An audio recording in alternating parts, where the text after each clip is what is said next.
오늘 본문은 대제사장 가야바의 뜰에서 사람들에게 심판받는 모습으로 시작하고 있습니다. 예수님께서 본격적으로 고난받으시는 장면이에요. 우리 57절 한번 같이 읽어보도록 하겠습니다. 57절입니다. 시작. 가야바에게로 가니 거기 서기관과 장로들이 모여 있더라. 예수님을 신문하고 재판하기 위해서 대제사장 가야바, 그것도 서기관 장로들이 그곳에 모여서 예수님을 기다리고 있었다라고 합니다. 아마도 매우 위협적인 분위기였을 것이고 예수님을 죽이기 위한 공모가 이미 이루어졌을 것만 같습니다. 그런데 이 사실이 사실 앞뒤가 맞지 않습니다. 세상을 심판하실 분이 예수님이신데 그 예수님을 누가 심판하겠다고 한 자리에 모여 있는가 말한 거예요. 심판은 세상을 창조하신 분이 하나님이시고 그 곁에 계신 분이 예수님이셨기에 심판을 받을 자들은 그곳에 모인 사람들이었고 정작 심판하실 분이 예수님이신데 그들이 예수님을 판단하겠다는 거예요. 심판하겠다고 말하고 있는 건 아니겠습니까? 죽이기 전도되어져 있는 모습이라고 하는 거예요. 예수님이 심판자이고 그 심판을 받아야 할 존재들이 그곳에 모여 있었는데 그들이 자신의 신분을 망각한 채 창조주이신 예수님을 심판하겠다 이야기하고 있는 건 아니겠습니까? 말씀을 대하면서 어쩌면 지금도 이와 같은 일들이 일어나고 있는 것이 아닌가. 세상이 하나님의 존재를 판단하고 하나님이 계시다 그렇지 않다 논하고 있는 것 자체가 어불성설 말이 되지 않는다라고 하는 것입니다. 세상이 마치 주인인 것처럼 행사하고 있다라고 하는 것이에요. 사랑하는 빛의 가족 여러분 세상이 주인이 아니고 하나님이 주인이시며 세상이 하나님을 심판하는 것이 아니라 하나님이 세상을 심판하시고 하나님이 저와 여러분을 심판하시게 된다라고 하는 거예요. 그렇기 때문에 우리가 착각하지 않아야 하고 하나님 앞에 겸손해야 되는 거예요. 내가 마치 판단자처럼 생각하면 안 되는 거예요. 내가 마치 심판자처럼 생각하면 절대 안 된다라고 하는 겁니다. 여러분, 우리가 심판자의 자리에 서는 순간 하나님의 엄중한 심판이 우리 가운데 임하게 되어 있는 거예요. 내가 마치 심판자처럼 판단자처럼 누구를 정죄하고 판단하고 심판하게 되는 그 순간이 하나님 앞에 내가 부끄러운 모습 서게 되는 순간이라고 하는 것입니다. 저 오늘 말씀을 대하면서 먼저 우리 사랑하는 빛의 교회 성도 여러분들이 내가 심판자가 아니고 내가 판단자가 아니고 내가 심판을 받을 자라는 것을 기억하면서 누구든지 정죄하지 마시고 누구든지 판단하지 마시고 겸손하게 하나님 앞에 서 있는 성도님들 되시기를 주의 이름으로 축복합니다. 이제 예수님께서 대제사장 앞에서 이제 재판을 받으시는 모습을 보게 되지만 오히려 예수님의 모습 속에 신성과 권위가 드러나게 됩니다. 예수님은 재판관들 앞에서 조금도 위축되지 아니하시고 하나님의 아들로서 그 모습을 보여주고 있는 거예요. 오늘 예수님의 모습을 보면서 고난을 대처하는 하나님의 모습이 어떠하신가? 고난을 대처하시는 성자 예수님의 모습을 보면서 우리의 삶에 고난이 왔을 때, 우리의 삶에 예기치 못한 시련이 왔을 때에 어떻게 그것을 감당해야 될지를 배우는 시간 되시기를 주님의 이름으로 축복합니다. 우리 먼저 첫 번째 배울 것은 예수님께서는 고난을 이기는 힘은 사람을 곁에 두는 것이 아니라 하나님과의 깊은 동행 속에서 온전히 이루어질 수 있다는 것을 보여주고 계신 거예요. 우리 먼저 58절도 한번 같이 읽어보도록 하겠습니다. 58절 시작. 베드로가 멀찍이 예수를 따라 대제사장의 집들에까지 가서 그 결말을 보려고 안에 들어가 하인들과 함께 앉아 있더라. 베드로가 멀찍이 서서 예수님을 따라 대제사장의 집들까지 들어갔다고 이야기합니다. 우리가 알고 있듯이 베드로는 그곳에서 예수님을 부인하는 일이 일어나게 되지요. 안타까운 모습입니다. 그런데 여기서 우리가 살펴볼 것은 베드로와 예수님과의 거리에 초점을 두어야 될 것 같아요. 베드로가 예수님을 어떻게 따라갔는가? 가까이 따라간 것이 아니라 멀찍이 서서 주님을 따라가게 되었다. 이렇게 말해주고 있어요. 아마도 베드로의 마음에 두려움이 있었기 때문에 예수님 곁을 지키지 못하고 멀찍이 떨어졌던 것만 같아요. 그런데 이렇게 주님과 멀리 떨어져서는 주님의 뜻을 따라 살아가는 것이 쉽지 않구나, 그걸 배우게 되는 것입니다. 주님과 멀찍이 떨어져서는 주님을 제대로 볼 수도 없고 주의 소리를 들을 수도 없고 주님의 능력을 덧입기도 어렵다라고 하는 것이에요. 저는 베드로가 주님을 멀찍이 떨어져 있구나, 이 모습이 안타깝고 가장 큰 실수다 싶은 거예요. 베드로의 살 길은요 주님을 멀리 떨어져 있는 것이 아니라 주님께 한 걸음 더 가까이 나가는 것인데, 주님 곁을 떠나지 않고 주님 곁에 딱 달라붙어 있는 것이 베드로의 살 길인데, 베드로가 그것을 몰랐던 거예요. 너무나 두려웠기 때문에 주님의 뜻을 깨닫지 못하게 됐다라고 하는 것입니다. 사랑하는 빛의 교회 가족 여러분, 우리가 주님의 곁을 떠나서는 아무것도 할 수 없습니다. 이유가 무엇이 되었든지, 두려움이 되었든지, 걱정이 되었든지, 아니면 내 인생이 고단해서든지, 주님 곁을 떠나서는 우리의 삶의 주의 뜻이 이루어질 수가 없는 거예요. 주님 곁을 멀찍이 떠나서는 주를 볼 수도 없고, 주의 음성을 들을 수도 없고, 주의 마음을 헤아릴 수도 없는 거예요. 어떻게 해야 되는가? 무슨 수를 써서라도 주님 곁에 붙어 있으시기를 주의 이름으로 축복합니다. 우리가 살 길이 어디 있는가? 특별히 고난의 자리에 놓였을 때 우리의 살 길이 무엇인가? 어떻게 해서든지 기도의 자리에 가야 되는 거예요. 어떻게 해서든지 주님 붙잡아야 되는 거예요. 변명하지 마세요. 이것 때문에, 저것 때문에, 이 사람 때문에, 저 사람 때문에 기도의 자리에 못 가겠습니다. 여러분, 그것처럼 변명이 없습니다. 그것처럼 어리석은 일이 없다라고 하는 거예요. 고난의 자리에 있을수록, 고난이 우리의 삶에 덮칠수록 우리는 멀찍이 떨어져서 따라가는 것이 아니라 주님 곁에 가까이 갔다가는 것이 마땅하다라고 하는 거예요.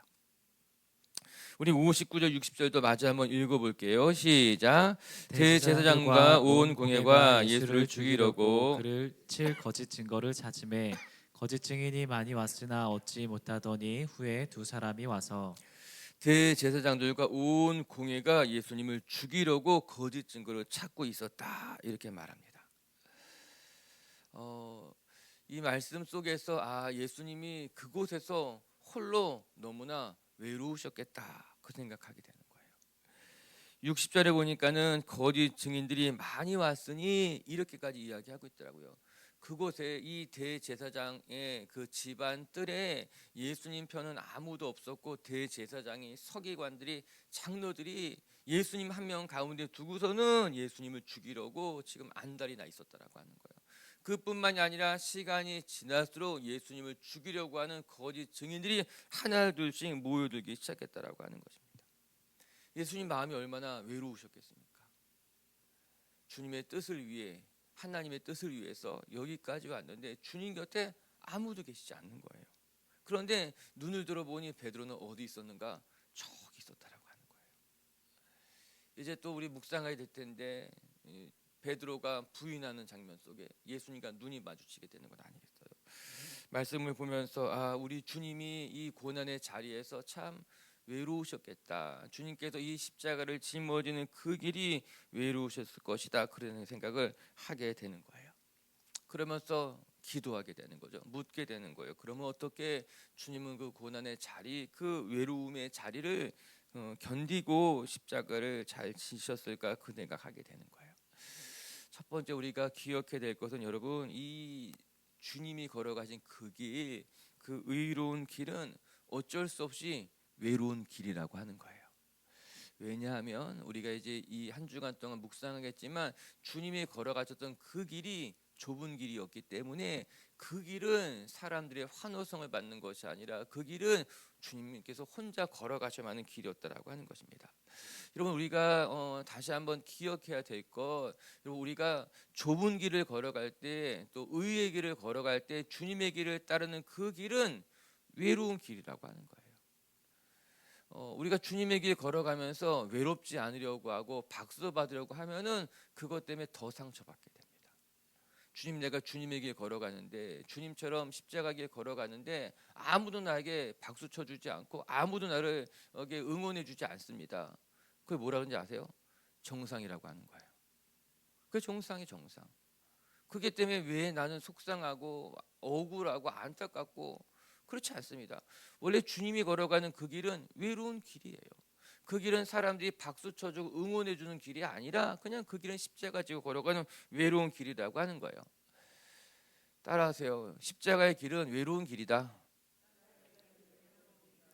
씩씩하게 잘 하시네요. 이걸 디포트로 놓고 가야 돼요. 이걸 기본으로 놓고 가야 돼요. 그래야지만 십자가를 감당할 수 있어요. 십자가 길 걸어가다 보면요, 위로도 있어요.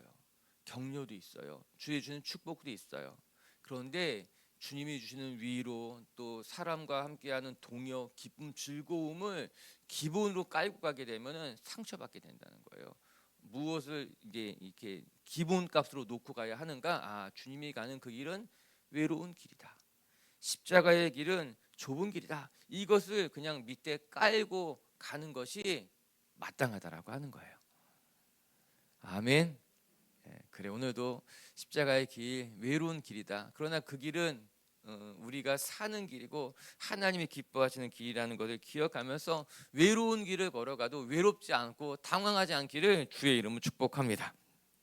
두 번째, 또 주님이 그 길을 걸어갈 수 있었던 것은 무엇인가? 우리 주님이 사람을 의지하지 않고 하나님을 의지하며 하나님과 동행했기 때문에 이 일이 가능했다라고 하는 것입니다. 오늘 주님 곁에 누가 있었는가? 사람이 있지 않고 하나님이 함께 하셨다라고 하는 거예요. 주님이 이 십자가의 길을 온전히 감당할 수 있었던 것은 주님이 사람과 함께하는 것이 아니라 하나님과 함께하는 시간이었기 때문이라고 하는 겁니다. 우리 요한복음 16장 32절 한번 같이 읽어볼까요? 요한복음 말씀 시작.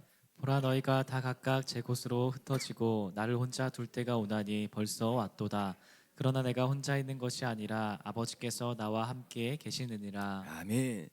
예수님께서 고난의 시간을 앞두고 제자들에게 하셨던 말씀이에요. 너희가 나를 혼자 둘 때가 벌써 왔다. 그렇게 이야기하고 있는 건 아닙니까? 주님은 아셨어요. 내 곁에 아무도 없을 것이다. 이 고난의 자리는 외로울 것이다. 주님은 이미 알고 계셨어요. 그런데 그것만 알고 계신 것이 아니라 또 하나 분명히 알고 계신 것, 그러나 내가 혼자 있는 것이 아니라 아버지께서 나와 함께하고 계시다는 것도 주님은 알고 계셨다라고 하는 겁니다. 이 대제사장의 집들 안에 주님이 외로우셨겠지만 아무도 주님 곁에 없어서 주님이 홀로 계셨지만 그러나 그곳에는 주님 곁에 하나님 아버지께서 함께하고 계심을 주님이 알고 계셨던 거예요. 그래서 그 하나님과의 동행이 이 모든 고난을 외로움을 감당할 수 있게 했다라고 하는 것입니다. 오늘도 우리가 이 고난의 자리에서 이 외로움의 자리에서 우리가 승리할 수 있는 비결이 어디 있는가? 내가 자꾸 사람을 곁에 두고 이 외로움을 이기려고 하면은 더 외로워지게 되는 거예요. 이 고난의 자리에서 사람과 함께해서 고난을 이기려고 하면은 오히려 사람 때문에 상처받게 된다는 거예요. 어떻게 해야 되는가? 주님이 하신 것 같이 사람이 다 나를 떠나도 하나님 아버지가 나와 함께 하시는구나. 그래서 나는 혼자가 아니다. 이 마음으로, 이 믿음으로 고난을 감당해야 된다라고 하는 것입니다. 사랑하는 빛의 교회 가족 여러분, 예수님의 말씀이 참 기가 막히죠. 내가 혼자 있는 것이 아니라 아버지께서 나와 함께 계시느니라. 아멘.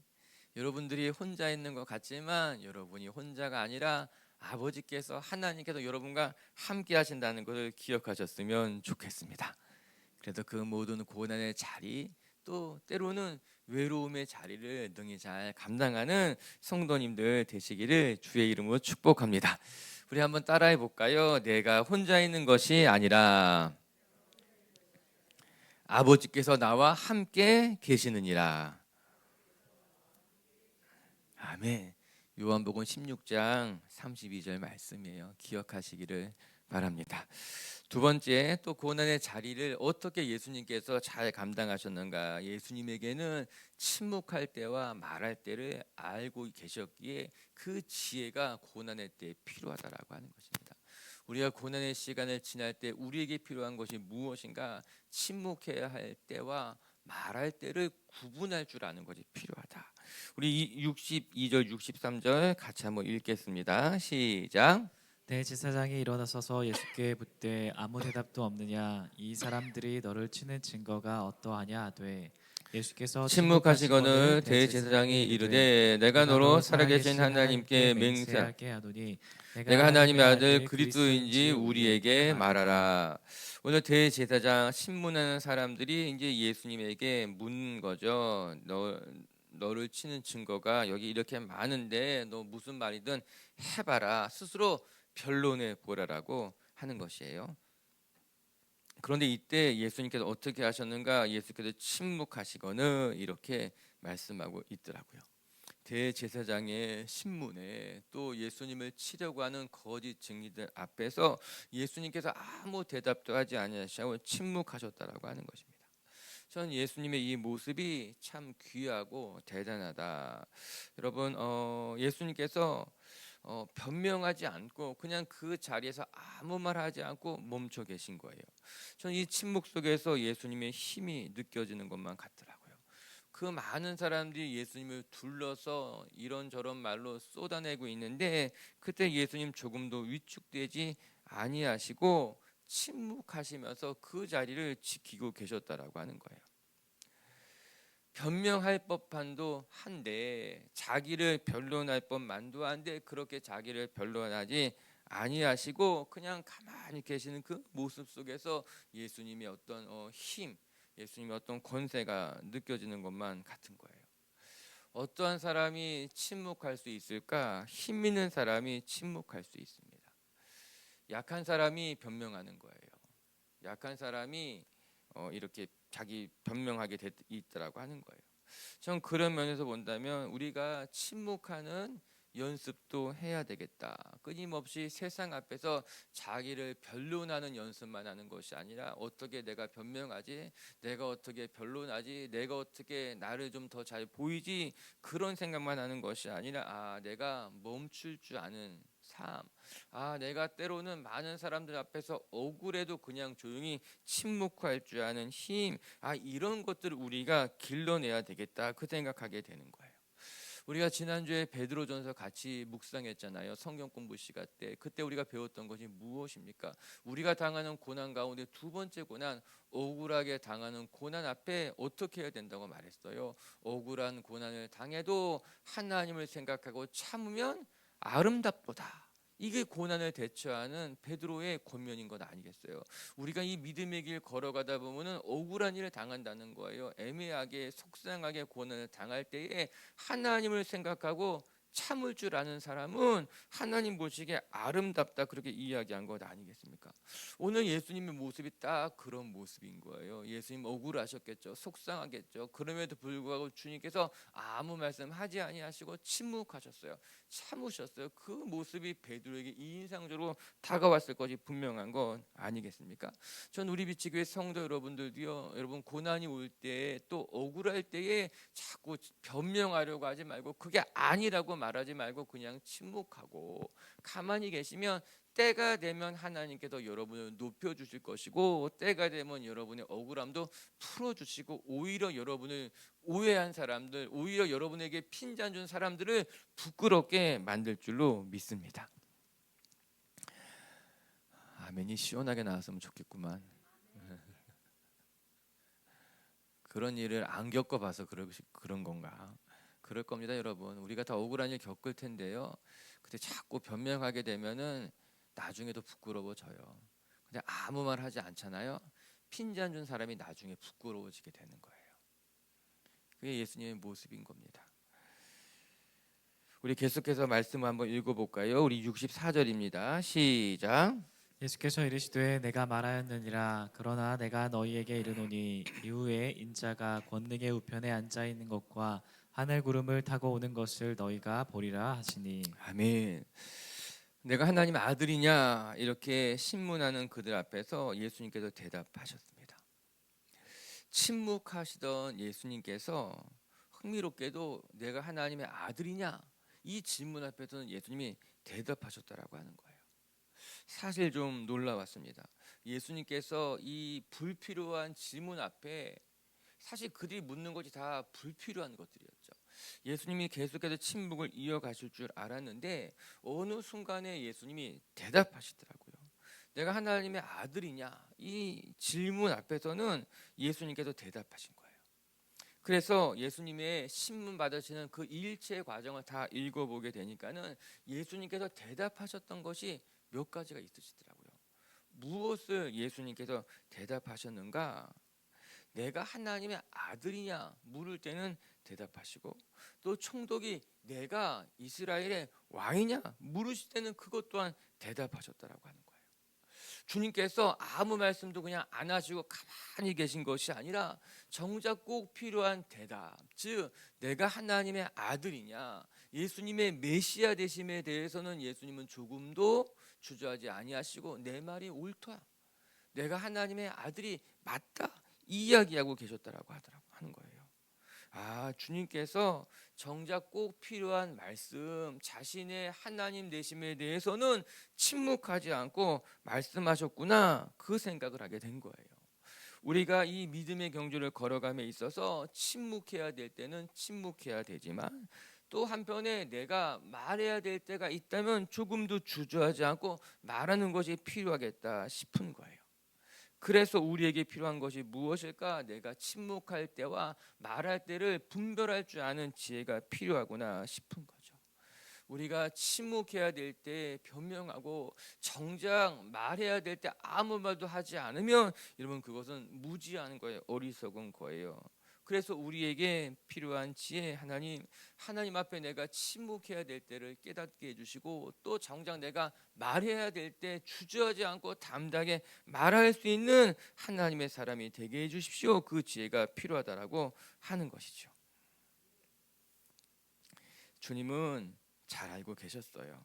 그리고 우리가 예수님 닮아가야 되겠다. 내가 해야 할 말 할 때에 주저하지 않고 두려워하지 말고 말해야 되겠다 싶은 거예요. 오늘도 고난의 시간을 우리가 이제 한 주간 동안 보내면서 우리 자신을 점검하고 돌아볼 텐데, 사랑하는 빛의 교회 가족 여러분들이 고난의 시간, 또 시련의 시간이 왔을 때에 내가 말해야 될 때와 말하지 않아야 할 때에, 멈춰야 할 때와 계속해서 걸어가야 될 때를 잘 분별하면서 하나님의 지혜로 고난을 감당하는 성도님들 되시기를 주의 이름으로 축복합니다. 말씀을 정리하도록 하겠습니다. 오늘 이제 예수님께서 대제사장의 뜰에서 본격적으로 심판받으시고 신문받으시고 재판받는 장면을 같이 묵상하게 되었습니다. 말씀을 보면서 정작 심판받아야 할 사람들이 창조주 되신 성자 예수님을 신문하는 것을 보면서 죽이기 전자 전도되는 것 같다, 그 생각하게 되는 거예요. 여러분 기억하십시오. 여러분, 내가 심판자가 아니고 내가 판단하는 자가 아니라 우리가 심판받을 자이라고 하는 것입니다. 그럼에도 불구하고 우리는 교만한 모습으로 내가 심판자가 된 것처럼 누군가를 판단하고 정죄하고, 심지어 세상은 하나님의 존재까지도 스스로 판단하려고 하는 건 아니겠습니까? 참 하나님 보시기에 가소롭고 어이없는 일인 거죠. 전 우리 피조물 된 우리들이, 하나님의 지음을 받은 우리들이 내가 심판자가 아니고 판단자가 아니고 내가 하나님의 심판 아래 놓였다는 것을 기억하면서 겸손하게 하나님 앞에 납작 엎드려서 살아갈 줄 아는 성도님들 되시기를 주의 이름으로 축복합니다. 이제 심판받으시는 주님, 고난당하는 주님을 보면서 우리가 배우게 되는 두 가지 영적인 교훈. 첫 번째는 여러분, 고난을 이기는 힘은 사람을 곁에 두는 데서 오는 것이 아니라 보이지 않지만 하나님과 겸손히 동행하는 데서부터 얻어지게 된다라고 하는 것입니다. 우리가 고난을 당하면 사람을 곁에 두고 싶어, 그리고 사람의 보호를 받고 싶어 하지만 사실 그것만큼 허무한 것이 없어요. 전 우리 비추교회 식구들이 사람을 자꾸 곁에 두는 것으로 고난을 이기려고 하지 마시고, 하나님을 바라보고 하나님이 나와 함께 하신다는 것을 기억하면서 그 고난의 시간을 감당하는 분들 되시기를 주의 이름으로 축복합니다. 두 번째, 고난의 때에 어떠한 지혜가 필요한가? 침묵할 때와 말할 때 내가 무엇을 말하지 않고 내가 무엇을 말해야 될지를 분별하는 지혜가 필요하다라고 하는 거예요. 우리 비치교회 식구들이 자꾸만 스스로를 변명하고 변론하려고 하지 마시고, 여러분의 삶의 자리 가운데 침묵을 배우시고, 또 정작 말해야 할 때는 주저하지 않고 담대하게 말할 수 있는 하나님의 사람들이 되시기를 주의 이름으로 축복합니다. 같이 함께 기도합시다.